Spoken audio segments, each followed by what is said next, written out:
Welcome to Stroke Forward. My name is Marcia Moran. For the next 40 minutes or so, we are going to talk about things that stroke survivors, or any brain injury survivor, deals with. If you look at me today, you probably don't see a person who had a stroke, but I feel it. My body functions differently. Do I think I will get back to 100%? Yes, because to think differently is to admit defeat. We will talk to all sorts of people who have been there, from survivors to caretakers to doctors, nurses, therapists, friends, and family who have seen us at our weakest. They have cheered us with their victories, no matter how large or how small. How did we get here? That's what this show is going to tell you.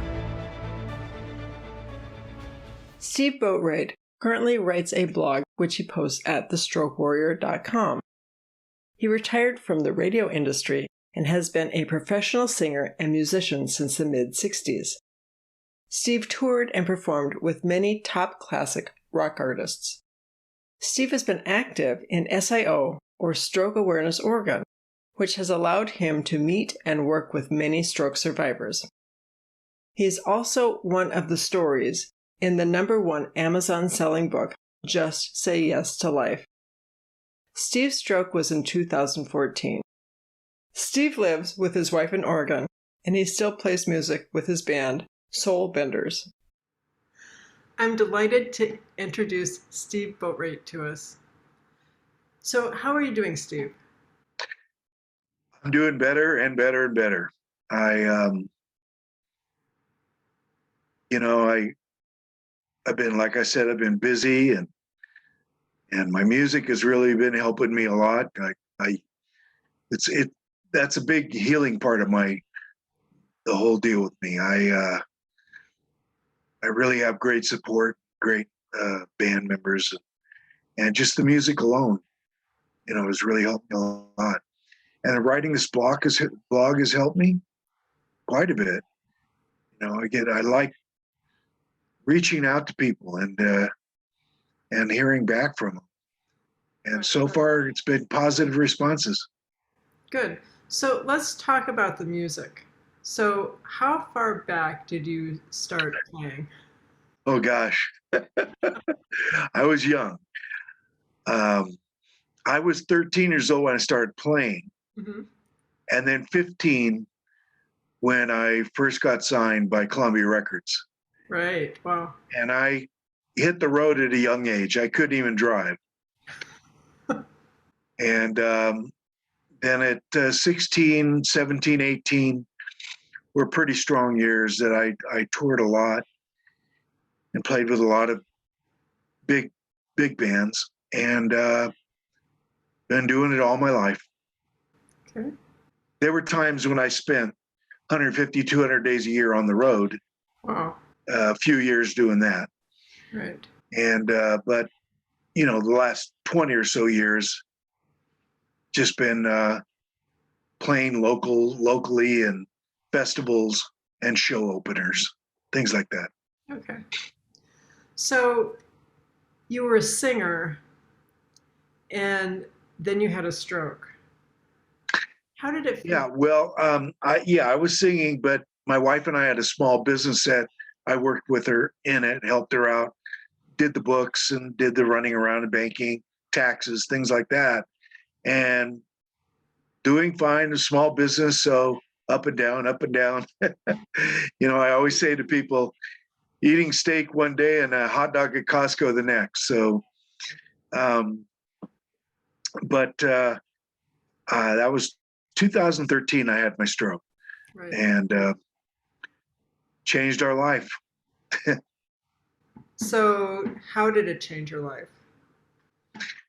Well, we've always been pretty active and pretty independent. I could do a lot of things that I'm not able to do today. Mm-hmm. I've had paralysis on my right side. Mm-hmm. And I walk with a cane, and I wear a brace. So there's a lot of things I can't do. It was frustrating in the beginning, but I've learned to live with it. People are kind enough and friends to help us out. Yeah. Yeah. So it's been a journey. Yeah. Okay. So when you first woke up, how do you feel? Or how did you feel? Well, I'd like to start the night before. I kind of felt like I had a pinched nerve. Mm-hmm. It wasn't bad, but I thought this is weird. I must have pinched a nerve somehow. When I woke up in the morning, uh, my right arm just drooped and flopped, Mm-hmm. and my leg was very heavy. Mm-hmm. So I called for my wife, and she rushed me to the hospital. And emergency took me in and gave me an MRI and told me that I wasn't going anywhere, that I was going to be checked in. Mm-hmm. And they checked me in, and I was in a wheelchair. And my wife and a volunteer wheeled me into the elevator, and I had my full stroke there in the elevator going up to my room. Wow. Yeah, I just remember the light in the elevator got smaller and smaller and smaller, and then dark. And I didn't wake up for quite a long time, quite a few hours. And when I did, they told me I had a stroke, and they'd almost lost me at that point. They couldn't get me going again and get my vitals working. Wow.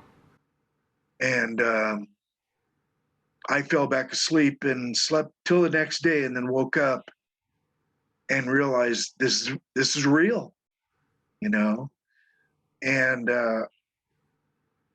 I thought, well, I'll go to physical therapy and they'll help me and get back to normal again. But it's it's what it is now. Right. And I mean, over the years, little by little, very little, I could move this arm up a little more, because before it was just stuck in place. But for the most part, I have to learn to live with it and do what I can do. I'm just thankful for every day I wake up. So let's talk about that. What makes you thankful? Oh goodness. Well, I I love my family. Mm-hmm. I love my friends. I love my music. I love seeing what the day brings, you know, because we never know. And now I came so close to not making it. And by the way, last year I got COVID and almost died, and I was on a ventilator, and they couldn't get me back. So I've 2 times. So I'm very thankful for each day I have, knowing that you never know. You could say I'm going to do this tomorrow, but you don't know. Right. So do you think that there is a purpose for your being here? I do. So I what? do. Yeah. I'm a man of faith. Right. So I've always believed that there's a purpose for me some way. Now for years and years and years, it was my music, communicating my talents to thousands of people. I played in front of audiences as big as 80,000. Right. And all that thrilled me on stage is watching them smile, sing, and forget that they even have any problem. Because every single person out there has problems. Sure. We all do. Yes. And by me offering my talent to them, seeing them smile and enjoy life for a while without thinking about all the garbage, makes me happy. Yeah. That's really cute. So when you were sitting in the hospital, what made you sing again? What made me sing again? Yeah. What made you think? So did you know you could sing? When I was in, this is what happened. It was about 3 or 4 days later, I was laying in the hospital bed, and I'm thinking to myself, when I was praying, I'm going, I can't lose my voice. I want to sing. It's a talent that I've been given, and I don't want to waste it. Right. I want to offer it to others. So a nurse walks in, and she says, "How are you today, Steve?" And I said, "I'm doing fine, but I have a question." She goes, "What's that?" "Can I sing to you?" I asked her. Mm-hmm. And she looked at me like, this guy's nuts. I don't know, she just went, okay. So I started singing. My voice was weak, but it was still there. I knew it was still there. I'm also a vocal coach, so I knew what needed to be done. When I got done singing, she just looked at me and said, "Wow, you really can sing." Mm-hmm. And I said, "Thank you." Boom. And I just felt laid back in bed, and I felt a relief. Okay. I'll get through this somehow. Yeah. So, what did your wife think when she took you into the hospital? She was just scared, very scared. Didn't know what, you know. Thank God my band members rushed right down there. She called them, and they helped, because she just was scared. Mm-hmm. And then when she was in the elevator with us and I had my full stroke, she just she said she almost lost it. But we both knew that uh, that we weren't alone in this. We have our faith, and we just stuck it out. We stayed with it, and over the years, she's been an enormous help. It still drives me crazy to watch her do things that I could do. I just go, oh, I hate that part, Right. but I do it for her. So, how has her life changed after she became your caregiver? Because I think there have been possibly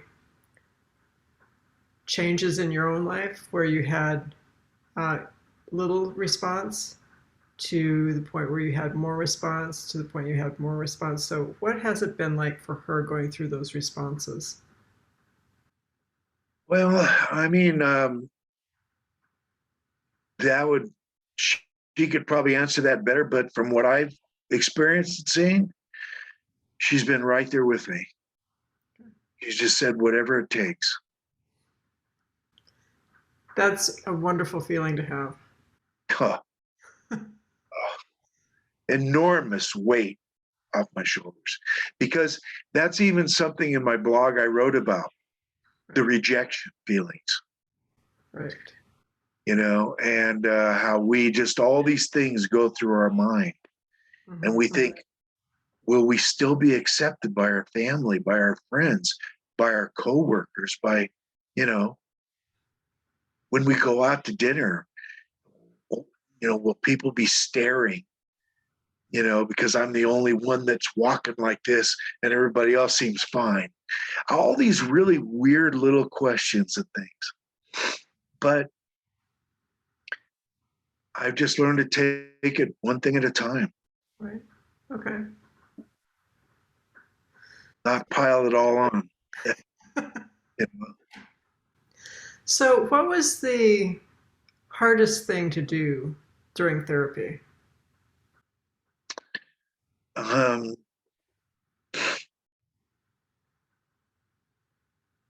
well, to be honest, the hardest thing to do was mentally accept that I was in therapy. Yeah. I mean, I couldn't believe it.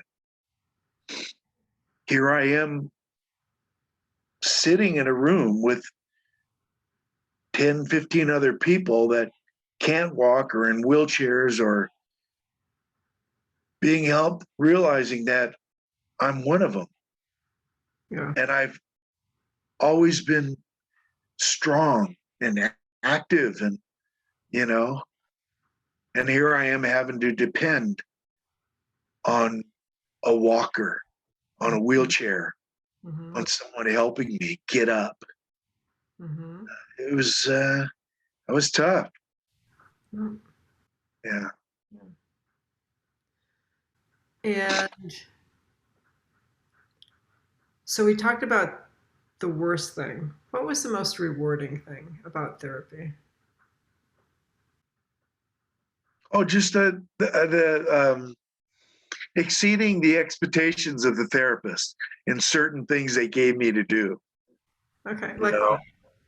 well, they said, okay, we have the most challenging thing for you. So don't get mad or upset if you don't pass this. I said, okay. So it was a balance box, a room that I stood on the floor, and the floor moved all different ways. Okay. And I had to keep my focus on the light that was in the middle and then up here and then down here while the floor was moving me. Wow. Well, the first couple of attempts were not very good. But after that, I started doing it and I was able to hold my balance better than most people. The therapist said he has never seen anyone that could adjust that quickly to the hardest test they put people through physically. And he asked me why. Why do you think that is? Mm-hmm. Well, I had to reach back in my younger years. I was a champion gymnast. I was a state champion gymnast for 3 years in a row. And I went to the Olympic trials. Wow.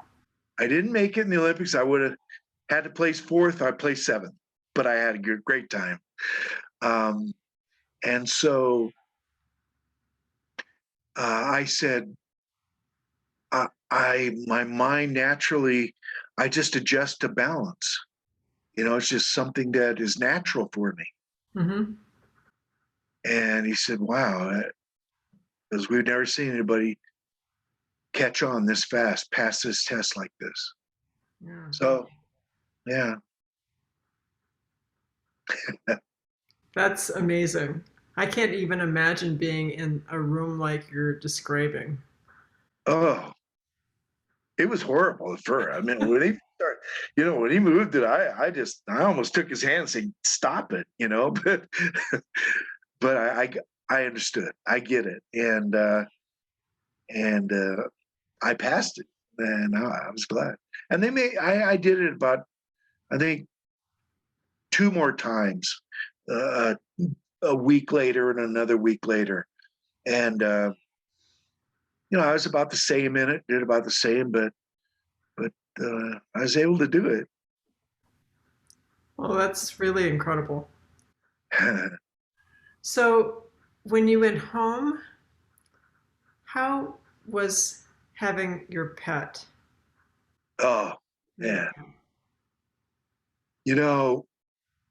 I was so fortunate because in the hospital here, they allowed my wife to bring our dog. Really? They allowed dogs in the hospital under a certain weight, I think under 30 pounds or something. And my little girl, she's 12 pounds.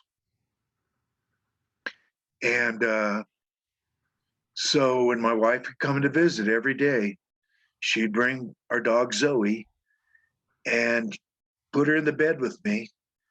And it, you talk about therapy. I call her a 4-legged therapist. And that really helped. So when I came home, she saw that I was in a wheelchair. I was in a wheelchair for a few months Mm-hmm. after, and she just took right to it. She's a smart dog. And she just took right to it, followed me everywhere I went, and would lay down and wait, then get up and follow me and lay down and wait. She does it today. Really? She's with me all the time. And anytime I get up out of my chair, grab my cane to walk, she sits up and watches me, just to be sure. Oh. She's real smart. So what kind of dog is it? She's a Pomeranian poodle. Okay. Smart as can be. I always tell everybody she's so smart, she's in her second year of Spanish. So, but she's very aware. And boy, if I just say a little stumble and say whoops, she's right up there and right next to me. She couldn't do anything, but she's with me. Yeah. That's really cool. Yeah. Yeah, I have 2 cats. They couldn't care less. It's the cat. Although I like cats, but Yeah. they are different. Yeah. Yeah. So, looking forward to the next 5 years, what will you be doing? Whew. Well,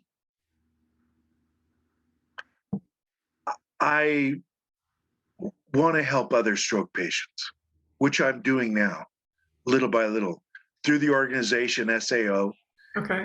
and through my blog, and then meeting other stroke patients that haven't heard of a group out there that like we have, like the Stroke Awareness Group. So let's talk about that one a little bit. Sure. So, Stroke Awareness Oregon does what? Stroke Awareness Oregon. Well, we have our meetings and talk about subjects and things that we may be going through. We have guests on there, doctors that talk about certain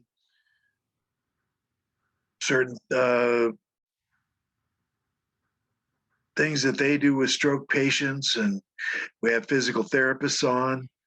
So we meet, and it's just a way to get together and know that you're not the only one. You're not the only one feeling like you feel or have gone through what others have gone through. It connects you and makes you a part of something,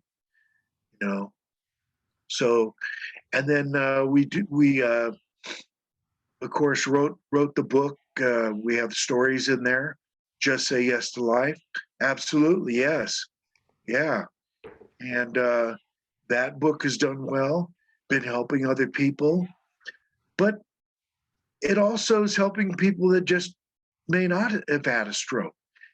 Maybe they're going through a tough, challenging change in life, and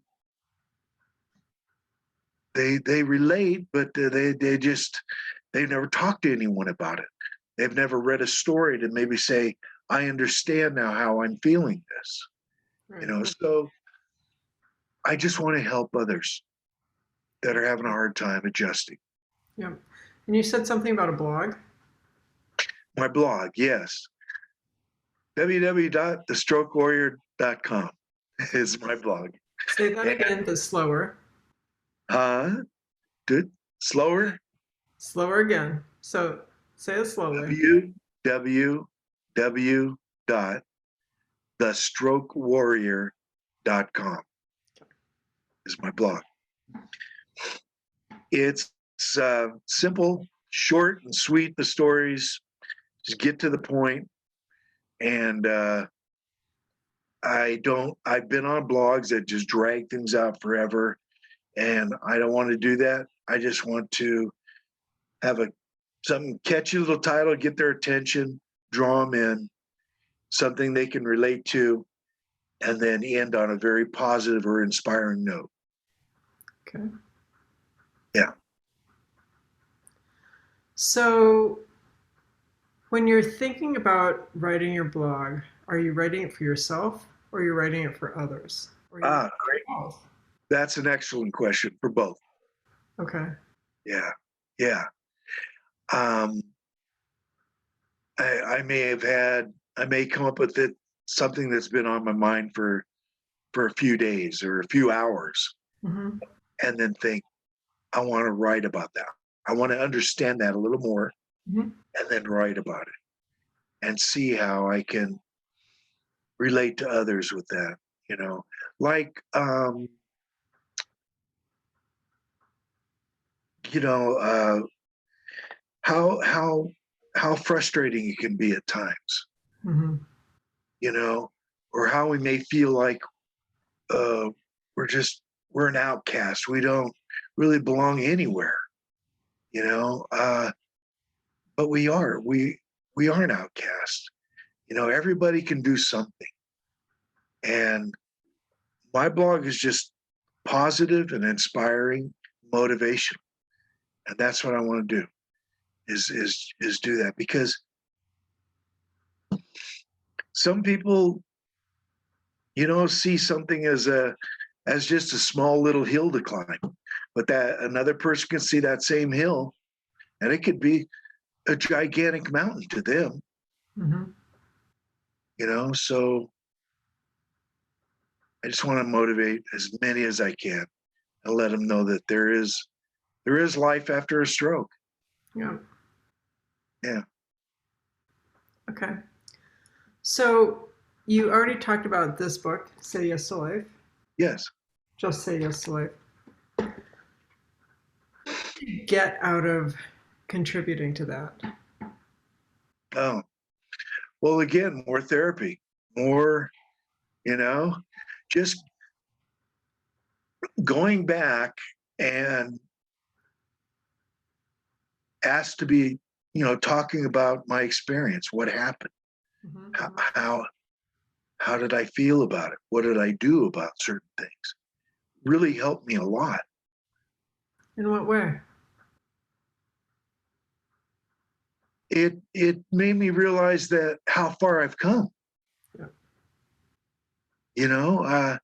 I look back now and go, man, that was almost 9 years ago, and except for this little bit of this right side paralysis, I feel really good. I feel like I feel as good as I felt in years. Mm-hmm. Okay. If there were one thing that you would leave with stroke survivors or their caretakers, what would it be? Oh, simple for me. Never give up, ever. Yep. Yep. Yeah. For both of them, or do you have a separate? Oh, well, for stroke survivors, of course, never give up.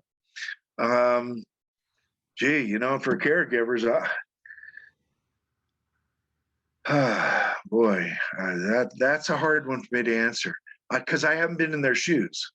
Right. I mean, I like helping people and doing things, but I don't know. That's a hard one for me to.